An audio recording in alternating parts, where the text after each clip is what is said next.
everyone in this room is a small business person, and everyone in this room has heard of small business ethics. But how many of you get up every morning and think about that word ethics? It's very important, and it's been around for a long, long time. Aristotle, in ancient times, he suggested that ethics begins with the trust of a speaker. The trust of a speaker by a listener was based upon the listener's perception of these three characteristics. Intelligence of the speaker. We're hoping that I know a little bit about what I'm talking about. The correctness of my opinion or competence. The character of the speaker. Am I reliable? Am I honest? The goodwill of the speaker. Favorable intentions towards the listener. Now, every single day when you're out there talking to clients, they're thinking these things exactly. Are you of the correct opinion? Do you know what you're talking about? Anyone that's in finance, you certainly have that come across because you're dealing with people's very personal things. Are you reliable? Are you honest? Have they heard about you from someone else? Are your intentions favorable? By the end of the conversation, do they feel that you're going to do them a good service? Those are the three main things that you have to put across to people every day. In society today, small business owners, including the singular salespeople in this room, most understand that business ethics is truly the heart and soul of a company. A code of ethics means the following things: sustainable business culture, client retention, effective communication, employee retention, employee motivation, but most interesting to me is discretionary energy. What the heck is discretionary energy? I bet you know, Vito. Discretionary energy is by the goodness that comes out of you in the things that you do within your business. People volunteer. My staff volunteer their time to me. They volunteer extra things to our clients.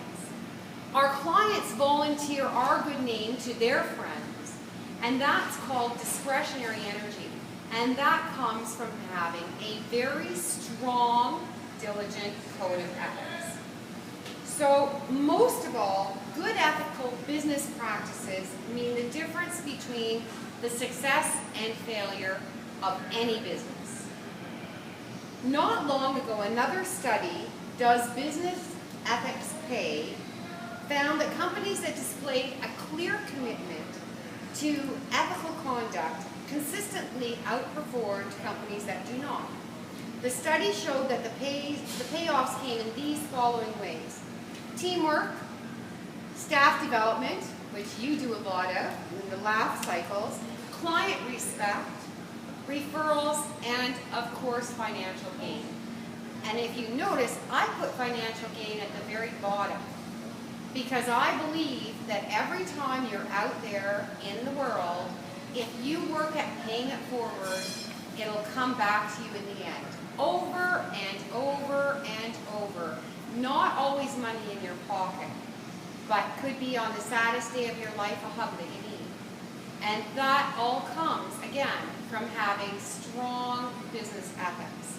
In our company, we follow these following commandments, and these are written in all of my staff handouts, everything.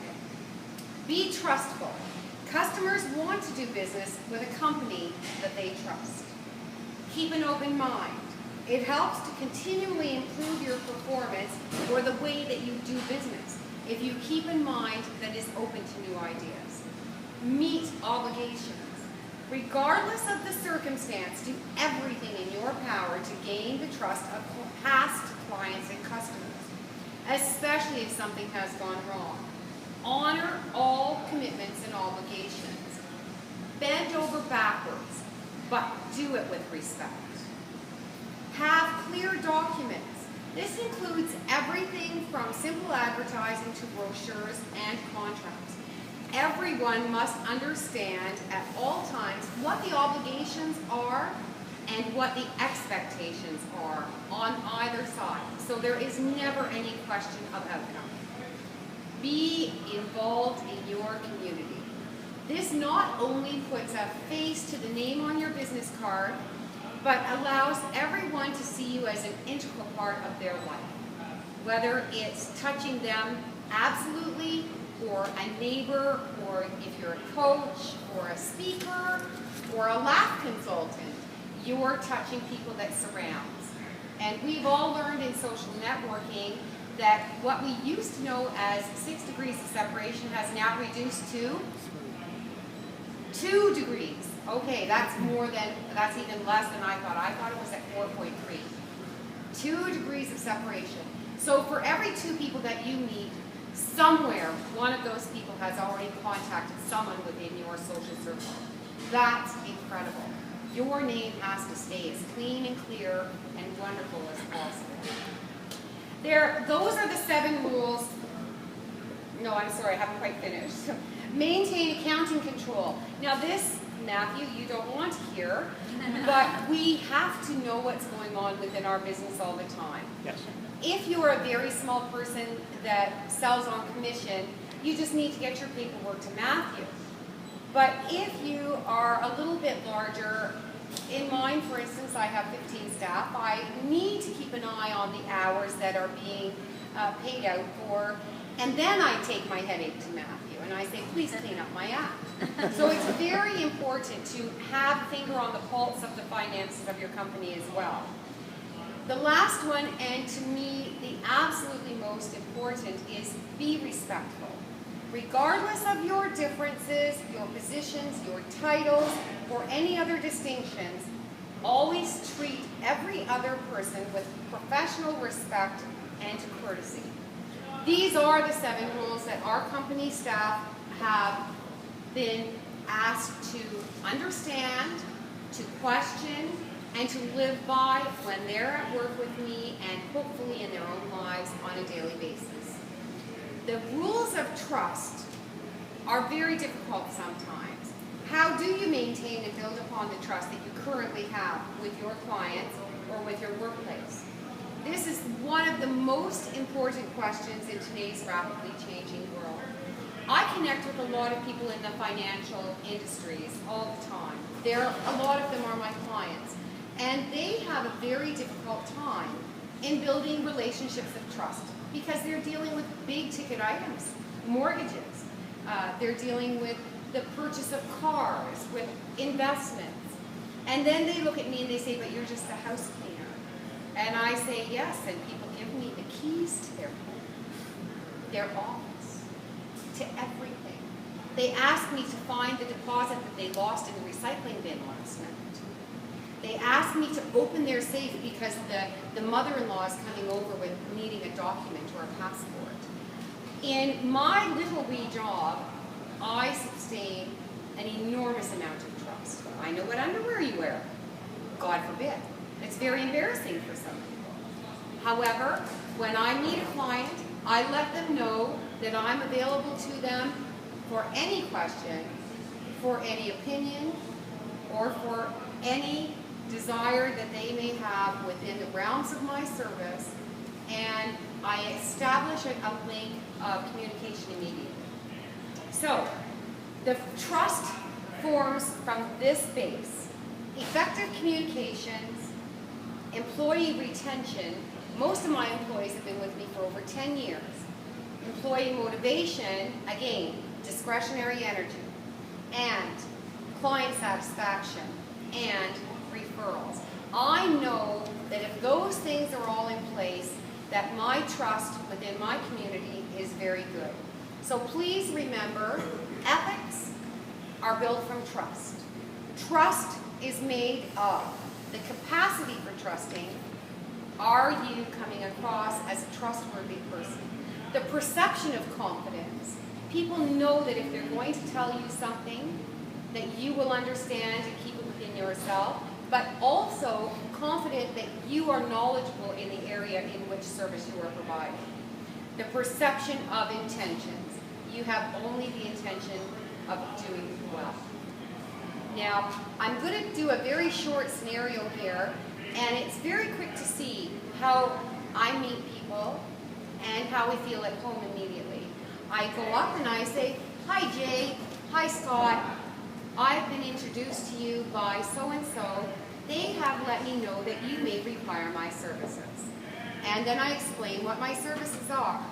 Now if I went up to Scott and I said, "Scott, so-and-so down the street said you might need a cleaner. What do you think? Should we do business?" And then I just walked away and said, "I'll call you later." Who is he going to be more open to? Just your face value is very, very important.